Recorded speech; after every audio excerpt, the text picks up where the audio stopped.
Ladies and gentlemen, how the devil are we all doing? It's, oh, for Christ's sake, trembling necrophiliac's girlfriend. What is wrong with you lot? Jesus Christ. Anyhow, welcome to this week's Top 5 Camps. As ever, we've got some truly amazing camps lined up for you this week. So, sit back, relax, and get ready to witness some true masochism. In the number 5 spot this week, we have Lady H with the Survivor's House. And guys, come on, this is one of the most immersive builds I have ever bloody seen. It looks like a proper wasteland homestead, doesn't it? I like everything about the exterior of this thing, and my favourite bit is the little offset roof piece in the middle there. You know, the little triangle bit above the porch. Now that may look quite simple to do, but you can't just place it down. There's been some work with catwalks going on there. It's yet another perfect example of items being used for, well, not their intended purpose. Now, the wastelandy theme carries on over to the inside as well. And while it, does look nice and clean and tidy, it does have that scrappy feel about it, like it's been neglected after the bombs have dropped. And who can blame him? I mean, if I'd just witnessed a nuclear genocide, my first thought wouldn't be, I know, let's go and do some cleaning up. Unless I've been on crystal meth, but anyhow. Lady H, I absolutely love this build. It's immersive, it's scrappy, and as ever, your attention to detail is top notch. Thank you very much for entering this week, and congratulations on the number 5 spot. Very well deserved. Right then, so before we see the number 4 spot, I've just got to make you aware that the judge this week is Moonlight Cowboy.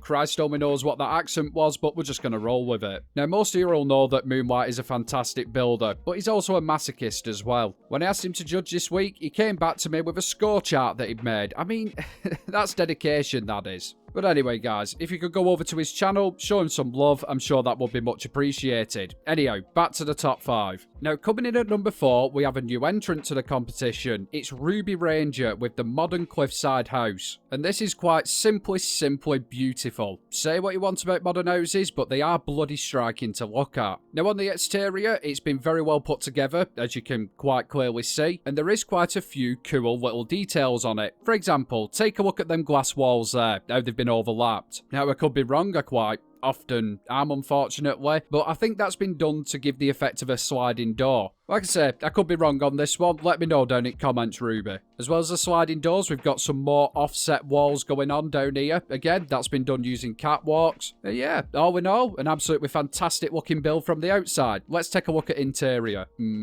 Yep, simply lovely. We've got quite a few merges going down, but for the whole, it's actually quite simplistic. Aye, I like what you've done with this one, Ruby. Congratulations on the number 4 spot, very well deserved, and thank you for entering this week. I do hope to see some more builds from you. In the number 3 spot this week, we have our old friend Goldfinger with the Cabaret Le Foule Bill, I can't speak French, I'm sorry. I usually just let the funky music do the talking. Anyhow, where was I? Ah, yeah, Goldfinger's build. Now, from the outside, to me at least, and bear in mind I've never been to America before I say this, it looks like some old downtown city bar building thing. You know what I'm on about, don't you? With stairs up the side of them. Nope, you probably don't, but that's absolutely fine. We'll just crack on. The inside of this build is where it really shines, though. I mean, just take a look at it. It looks like an old bloody theatre. And the way that it's incorporated the bridge into the build is quite clever, actually. By the way, it's, built under a bridge.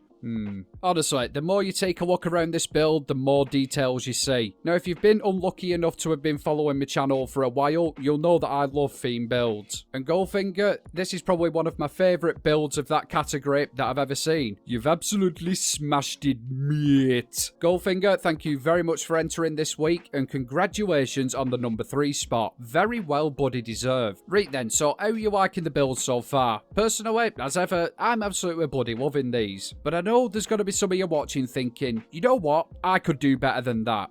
Well, there's only one way to find out, isn't there? And that's by joining my Discord, you'll find a link in description, and submitting your buddy camps. Now, after last week's video, there was a massive influx of people wanting to take part in the competition, so come along and join them, show me what you've got. The more builds, the better. Anyhow, on to the number 2 spot. And this week, it's the master of immersion, it's Milne, ladies and gentlemen, with the Scrapyard Camp, or to all my American viewers, the Junkyard Camp, yeah! Now, there was a time where you couldn't actually build a camp in this spot, but I think it were about 2 years ago now, Bethesda actually unlocked it for us, which is nice of them, isn't it? Yeah, of course it is. Now, as I mentioned before, Milner is the master of immersion, and this camp's no different. I'm getting a harder kind of vibe off this one. Yeah, definitely a Mr. Trebus wannabe lives here.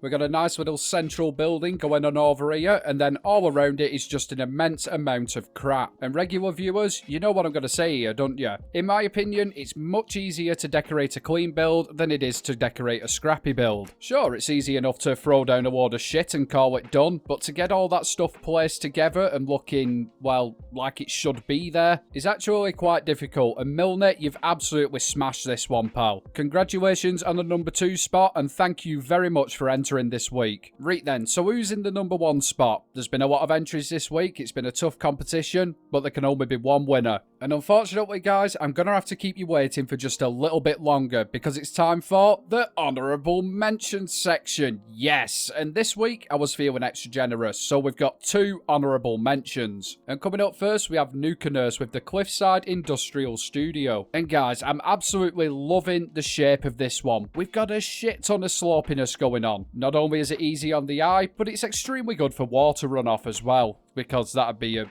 main concern in a way. Anyhow, now the inside is quite different to the outside in my opinion. Yes, it's got some clean parts to it, but it also does have a few scrappy bits as well. It's a nice little mix between clean and immersive. I like it. Nukanurse, congratulations on the honourable mention. Now for our second honourable mention, we have Twisted Raws with the Settlers Market Camp. And Ali goddamn you, somebody has finally built at this location. It's an absolute stunner, but I never see anybody building here. Why? You've got all these cool market stalls and stuff. It's a no-brainer. So yeah, thank you Twisted for finally showing the potential of this space. I absolutely love the build that you've done here. The little shop part is my personal favourite, I must say. You got all the shelves there stacked up with shit to sell. Yeah, I absolutely love that kind of stuff. Twisted, this is an absolutely fantastic build. It's scrappy, it's immersive, and it's using a really good camp location. Fair play to you. Congratulations on the honourable mention, and thank you very much for entering this week. Right then, so it's number 1 spot time, and who do you think's got it this week? Like I said before, guys, it's been a bloody difficult one, and there's been a shit ton of entries. But the winner this week is TX Chick with the camp build number 19. Simply lovely. Now, there's a few standout points that Moonlight shared with me. One of them is the pathway. And I have to agree, that's really cleverly done. Some may even say ingenuitive. And the best thing about this pathway, TX actually shows you how to build it if you want to, you know, do one for yourself. Moonlight also told me that he really loves the split level entrance and all the merges that you put in here, especially with the kitchen. And yeah, I mean, look at it. That's, you know, you've put some effort into that, TX. I imagine you put a lot of time and thought into this build, and it really does show in the end result. Personally, my favourite thing about this camp is the shape of it. It's quite, you know, unusual, but not stupidly overdone. It looks, what's the best word for it? Functional. Yeah, we'll go with that.